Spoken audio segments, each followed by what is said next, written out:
Ahoy, mateys! You must have followed your compass because you found this video on the history of Pirates of the Caribbean. With LEGO finally revisiting the theme, it's a perfect time to take a look at the fascinating history of Pirates of the Caribbean building block toys. Interestingly enough, this history does not begin with LEGO, nor does it begin with Pirates of the Caribbean. Back in 2003, The Curse of the Black Pearl was released, and sparked the beginning of what would become a cultural juggernaut for about the next decade or so, as well as being a huge part of mine and many others' childhoods. However, there wasn't a whole lot of merchandise when this first movie came out. The only thing I found for certain that came out around this time was 3 series of NECA action figures, and there were no Legos to speak of. However, in 2005, Mega Bloks would be the first to really take advantage of the film's popularity with the Mega Bloks Pirates theme, and that's Pirates with a Y instead of an I. Now, I'll talk about this theme and line in a different video, but for now, it's enough to point out the obvious comparisons between it and Pirates of the Caribbean, because this theme was 100% based off of The Curse of the Black Pearl. The most obvious connection is the skeleton pirates that were cursed by treasure they greedily took for themselves. However, Mega Bloks really took the idea and made it their own thing, tweaking the story and adding their own characters and factions. And rather than being upset, it seems that Disney, also wanting to capitalize on this, gave them the license of Pirates of the Caribbean to plug into their existing pirate formula. So in 2006, an entire wave of Mega Bloks pirate sets was released with the sequel Dead Man's Chest. Although Pirates with a Y wasn't entirely abandoned, it did take a backseat to Pirates of the Caribbean. Over the next 2 years, they continued the story a little bit and added a new faction. However, they only released 6 sets over the course of 2006 and 7, which is a far cry from the 26 sets released in 2005. In fact, there were 4 canceled sets that I believe were axed in an attempt to not compete with themselves. With Dead Man's Chest, they made 9 sets, using their past Pirates sets as a template. The first 2 in the line were pretty small, in the same vein as the loot bags from the year prior. The first of these was simply titled Jack Sparrow, and the other Captain Davy Jones. Each of them came with a hard plastic case modeled after Jack's compass from the movies. Jack Sparrow obviously came with Jack Sparrow, as well as a very tiny island build and a treasure. Captain Davy Jones likewise came with Davy Jones. This time, however, the compass was brown and gold instead of the more accurate black and silver from the Jack Sparrow set. I actually like the build in this one a lot. It's a tiny version of the Flying Dutchman with another treasure and a super cool specially molded piece of the heart chest from the movie. This piece also makes an appearance in a couple other sets as well, so it's nice to get this really cool unique piece across the wave.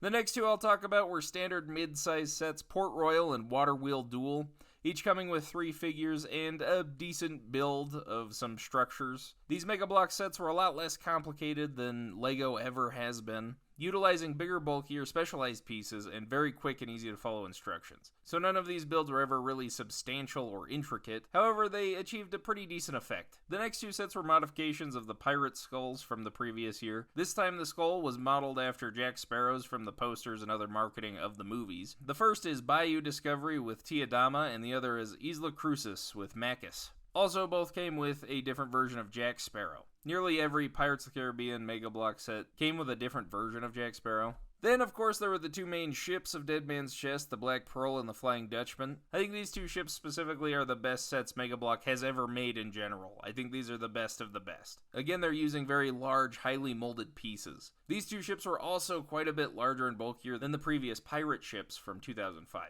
It is worth noting that these ships are built completely different from the previous pirate ships of 2005. The Dutchman is especially sizable as it uses 5 base pieces, whereas the Black Pearl only uses 4. Its masts are also noticeably taller. This makes the Dutchman look very imposing on display next to the Pearl or any other Mega Bloks ship. The Black Pearl comes with 3 figures and the Flying Dutchman comes with 4, although one of those is Jack Sparrow yet again. I especially like the Dutchman crew. I think the Mega Bloks molding on the different characters where they're different like fish and aquatic parts are a real highlight of the set and the theme as a whole. One really interesting thing about the figures in these sets is that each is unique. Not only does whatever finishing technique they used kind of make each figure unique on its own, whenever a character is reused for a different set, they change the mold and or colors. Jack is the most obvious example of this. Going through each of the sets, each and every version of Jack is at least a little bit different. Even on a figure like Davy Jones that just comes in a couple different sets, the coloration is noticeably changed. In one set, he kind of has a bluish tint, and in another, he has kind of a pinkish tint. They made most every figure pretty unique to the set it comes in.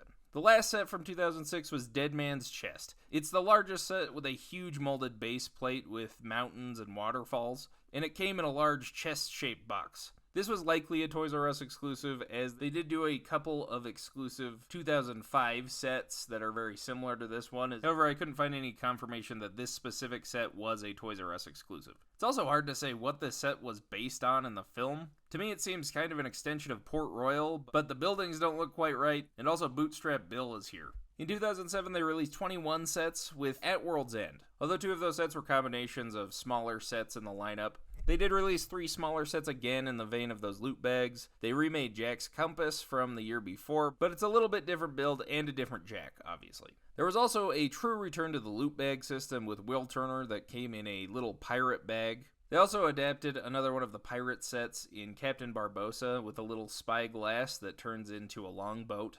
This time they also had a couple of character packs with 2 figures and some accessories. These sets were Rigetti and Pintle, Davy Jones and Clanker, and Cao Fang and Tai Huang.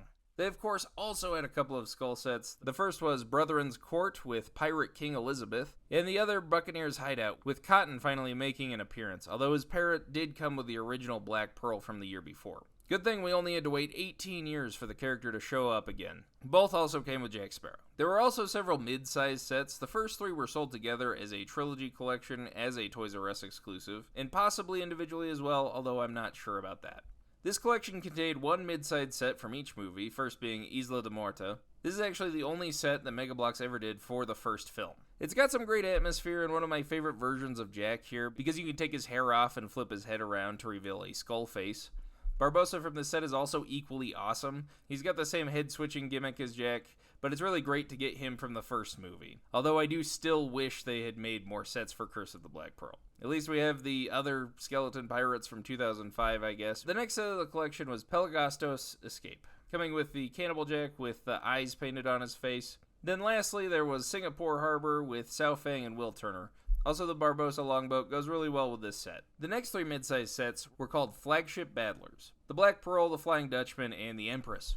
These were smaller versions of the ships and didn't actually come with any figures. Instead, they came with little stands with pictures of figures on them. And the main gimmick of these sets were rapid-fire cannons used to knock over the stands or attack other ships. I think it's a cool idea, although the main mast is clear so you can see all of the little cannon balls and see how much ammo you have. These sets were more focused on play features than they were display use.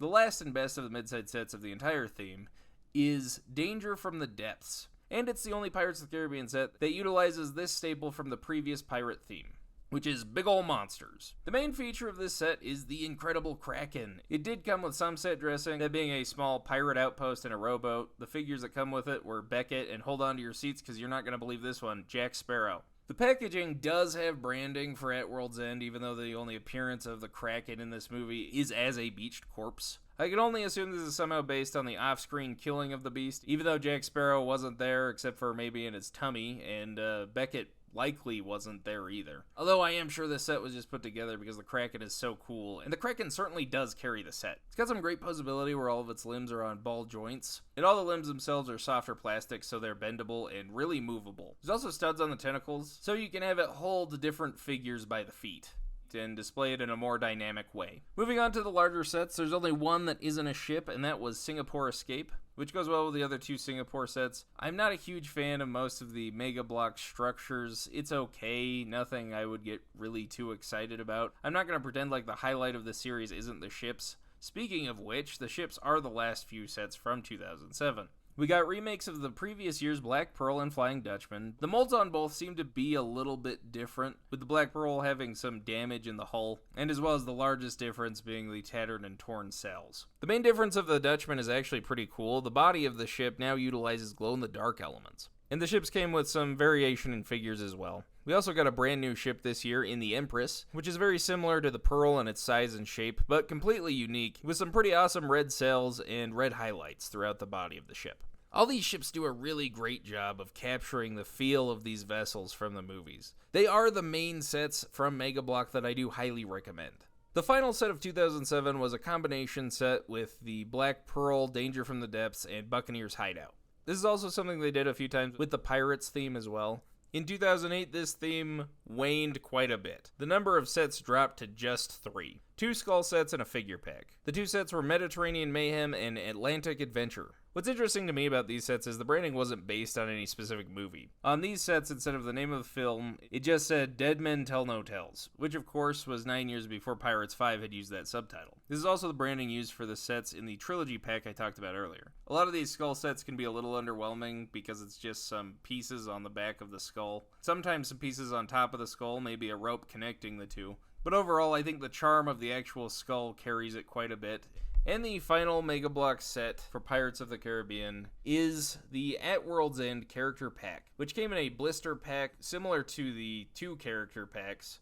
However, this came with 6 figures from the film and a small build for some ruins or something, which I think this is a fun way to get more figures, and that about covers all the Mega Bloks sets made for Pirates of the Caribbean. I have a real soft spot for this theme. I think these figures especially are separate enough from LEGO that they really do their own thing. Obviously, they're similar enough to LEGO to have me talking about them right now, but I like that they're more unique. They feel really gritty and even a little dirty. It reminds me of many of the characters from the movies themselves are made to look ugly, gross, and dirty. And these figures capture it really well, honestly a lot better than the more sterile and clean look of LEGO. Most of the sets, however, aren't awesome. Again, they're a lot less complex than anything LEGO puts out. Although the real standouts for me are the skull cases and the ships. The ships especially are the real highlight here. Like the figures, I think they're far enough removed from LEGO that they really become their own thing, almost like actual models of the ships, rather than something that's brick built. Again, utilizing highly molded, bulky pieces achieves more of this model look than an actual LEGO set look. And I think it works fantastically. The Dutchman next to the Pearl looks incredible. Sure, there's some scaling issues like how the cannons and windows are molded on the sides and wouldn't really fit to scale with the figures. But even with that, these ships look incredible. And I really want to talk about them and the Pirates of the Caribbean Mega Bloks stuff as a whole because I don't think they should be forgotten. And that's why I've spent so much time on them in this video.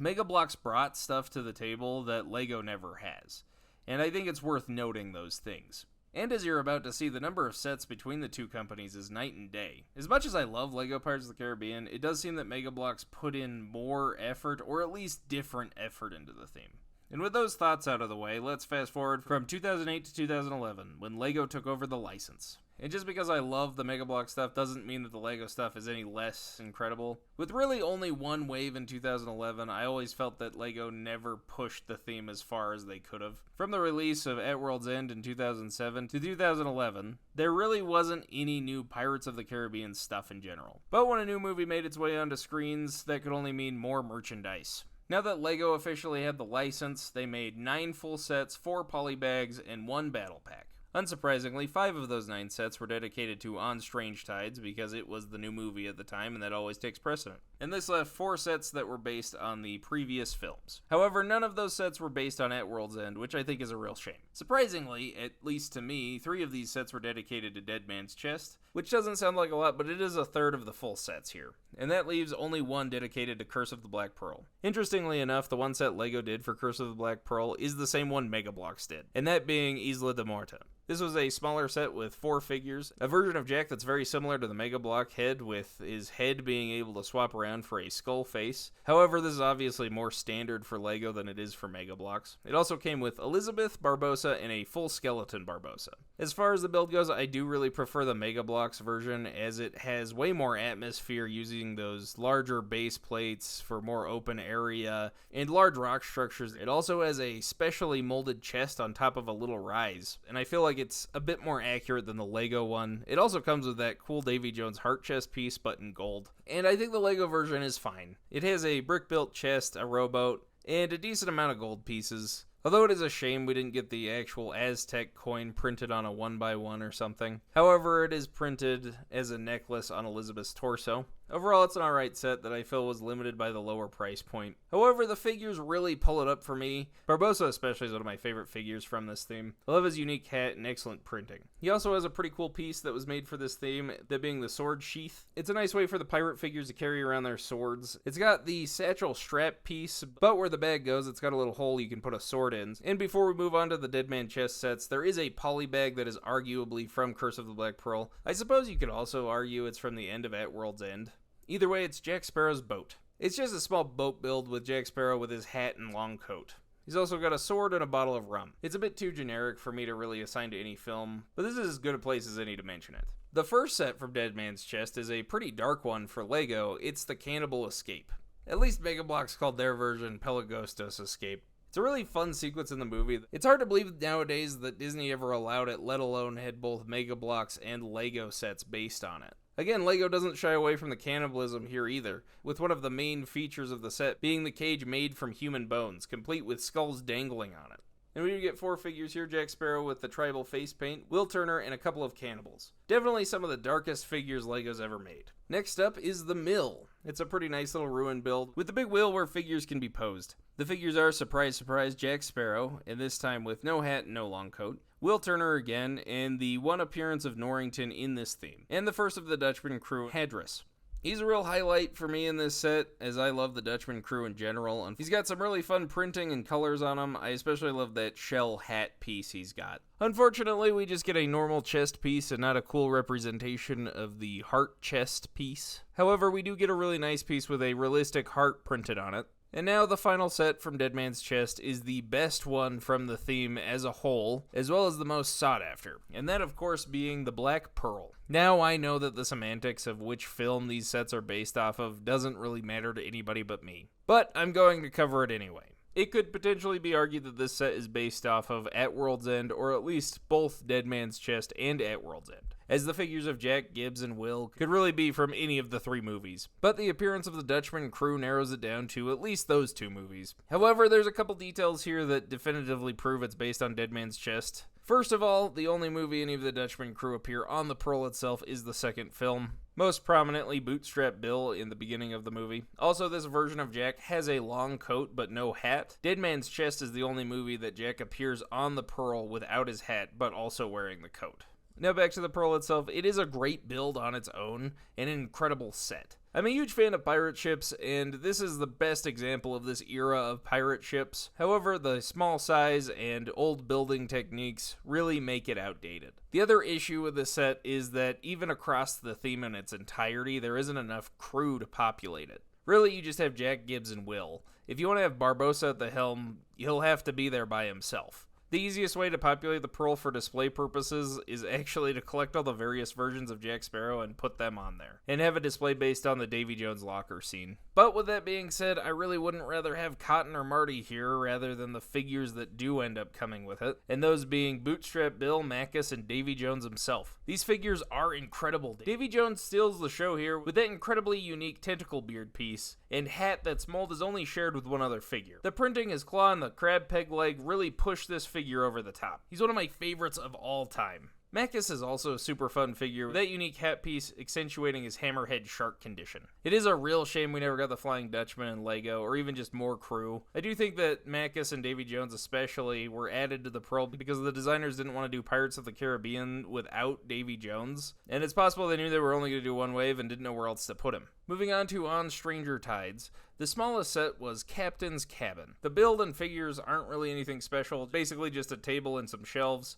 The figures are zombie pirates and Jack Sparrow again. However, this set has some absolutely incredible pieces, my favorite being the printed pirate ship in a bottle. I think it's one of the most fun pieces in the theme in general. There's also a really cool globe piece and a round 2x2 with the circular map on top. Next, we have the Fountain of Youth. Here we have a small fountain build and a pretty cool waterfall with a plastic sheet element for the water. For figures, there's a skeleton, if you count those, Jack, Royal Navy Barbossa, and Blackbeard. Jack being in every set's repetitive, but he is a good figure, and at least they give us some variation between sets. Plus, he usually comes with a pretty cool compass piece. I do really like the Navy Barbossa with his peg leg. His hat and torso printing are awesome too, and could really be used in regular pirate stuff too to make an Imperial figure stand out. Blackbeard's also a super fun figure. I love the beard piece with the lit wicks providing smoke around him. I think it's a super fun part of his character and a real thing that the actual Blackbeard did. I don't think this is anybody's favorite movie from the franchise, but I do really like Blackbeard in it. Also, the real-life history of Blackbeard always fascinated me. As a kid, he was my favorite pirate, so I have a real soft spot for this figure. Plus, he comes with a super cool, unique sword, and he's the only figure I know that shares the same hat mold as Davy Jones. After that, we have the London Escape. This features a couple of carriages and a tavern building. It comes with Jack and Gibbs, but also 3 pretty unique figures for the theme. 2 redcoats with really cool tricorn hats with that white trim around the top, and a carriage driver. It's a nice set that, for me, captured that lost theme of Europa a little bit. As a side note, Europa was a little-known canceled theme that would have bridged the gap between Castle and Pirates. It would have focused on colonial Europe during the same period, or possibly a little bit after the Pirates theme. It never saw the light of day and was canned for unknown reasons, but it's nice to see a glimpse of it here in this set. The next set is Whitecap Bay. It's a little bit larger with a substantial lighthouse build. I also really like the black rowboats here. The figures are also pretty decent. There's obviously Jack. There's also some of Blackbeard's crew, a zombie and Scrum. There's also Philip here. The highlight of the set are really the mermaids. It comes with Serena with a blue tail and another unnamed mermaid with a green tail. It's really nice to get some mermaids that are more of a monster here, rather than the cartoony Disney stuff we usually get from Legos. And the last full set of the wave was Queen Anne's Revenge. It's just a super cool pirate ship. It's a bit bigger than the Pearl, and there are some really cool building techniques here. I especially like the use of skeletons and skulls placed around the hull. The red cells are also a really cool touch. It obviously comes with Blackbeard, and even more obviously comes with Jack. It also came with several zombies, the cook, and the only appearance of Angelica, who is a really fantastic figure with some great printing and a dual-molded hair piece. Also, it has a statuette piece of Jack's voodoo doll, so that's pretty neat. Moving on to the rest of the non-full sets, we have the Battle Pack, which was also based on the movie. It did not have a build, it was just a blister pack with 5 figures, Jack, 2 zombies, Scrum, and another of King George's soldiers. The final 3 polybags were also based on Stranger Tides. First is Jack Sparrow, which is literally just Jack Sparrow with a hat and no long coat.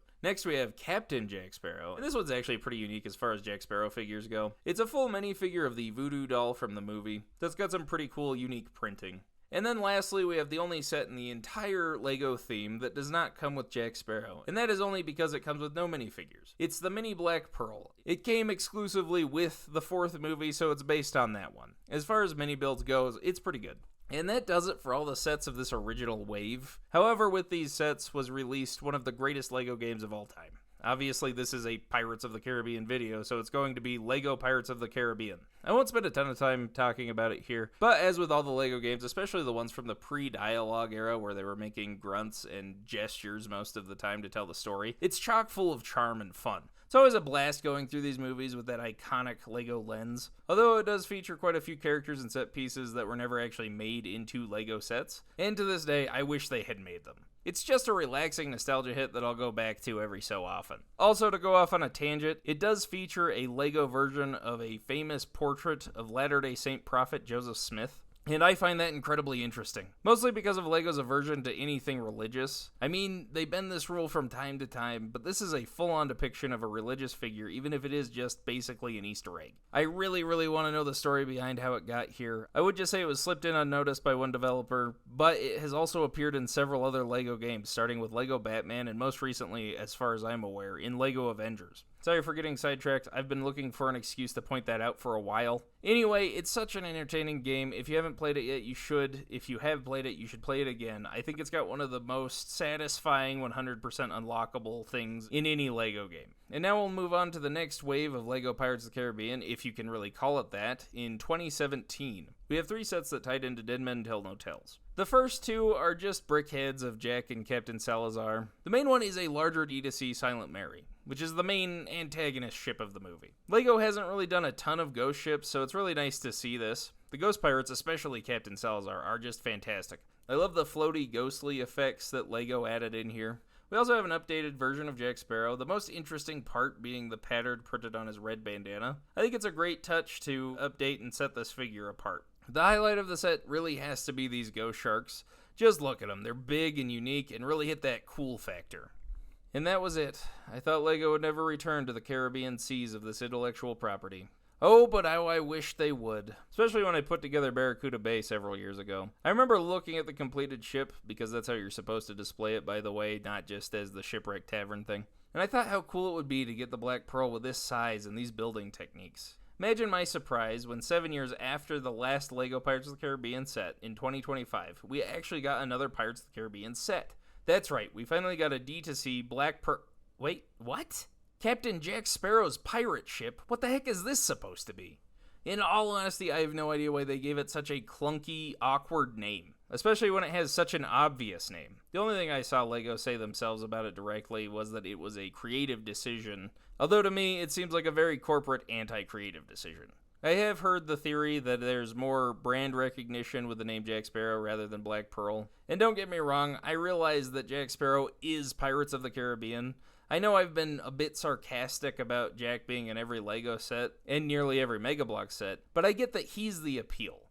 However, I don't think that anybody who recognizes the name Jack Sparrow and not the name Black Pearl is going to buy this set. I don't know though, maybe the word black just makes Disney uncomfortable these days, like the name of a certain bounty hunter spaceship.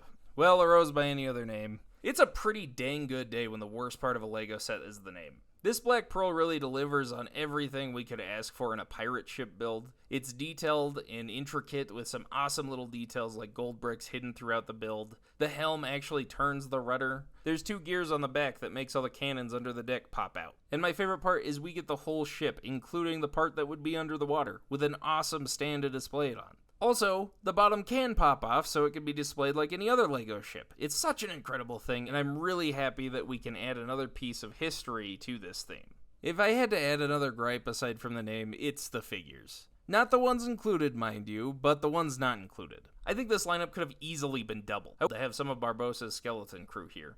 Even just Rigetti and Pintle. But I guess if they did that, they'd have to name it Captain Jack Sparrow's pirate ship, but also sometimes it's Captain Hector Barbossa's pirate ship instead. I'll try not to complain too much, because the figures we do get are awesome. Of course, we have a new updated Captain Jack Sparrow with his hat and dual molded legs. He does have some really great printing, and a new printed compass piece. He's also got a new hat hair mold, his standard pirate sword, and his pistol, which is nice because it was such a big part of that first movie.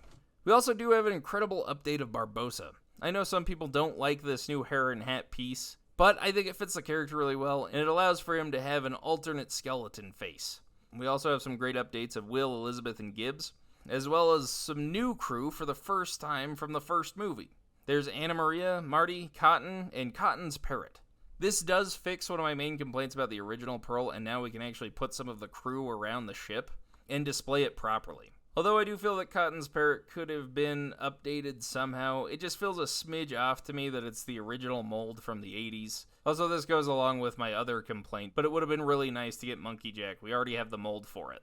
Another huge highlight for me comes in a very small piece, and that of course is the Aztec coin printed on a 1x1 circle. I love the iconic design and I'm so happy to finally get it on a piece. And finally we have the last set so far for Pirates of the Caribbean, and that is Jack Sparrow's compass, which is a really cool model of Jack Sparrow's compass. It's in the same vein as the lightsabers they did a little while ago. I know it's not like a really big substantial set, but overall it's a fun little model that looks great. Also, I'm thrilled to finally have another set based wholly on The Curse of Captain Jack Sparrow's pirate ship. I think it's most people's favorite movie in the series, mine included, but at this point, I hope they just continue to make more for Pirates of the Caribbean. It would be really nice to get some regular sets, but if they continue, I'm guessing it'll probably be like the Lord of the Rings route, where it's just a giant set every year with a couple of small things thrown in once in a while. Here's to hoping they at least do the Flying Dutchman to go with this incredible Black Pearl. And there you have it, the history of LEGO and Mega Bloks, Pirates of the Caribbean. This has always been one of my favorite themes, as I grew up with this franchise as it was a cultural juggernaut, and it was a huge part of my life. I remember excitedly jumping around on my parents' couches at midnight pretending to fight skeleton pirates after seeing the first movie, then eagerly telling my friends about seeing Dead Man's Chest opening weekend, then dressing up as pirates with the same friends years later to see On Stranger Tides. So when I saw there wasn't really a lot of documentation on the history of these toys, I felt compelled to put one together, and I'm pretty happy with how this turned out. And with all that being said, thanks for going through this history with me, and I'll be seeing you next time we make port.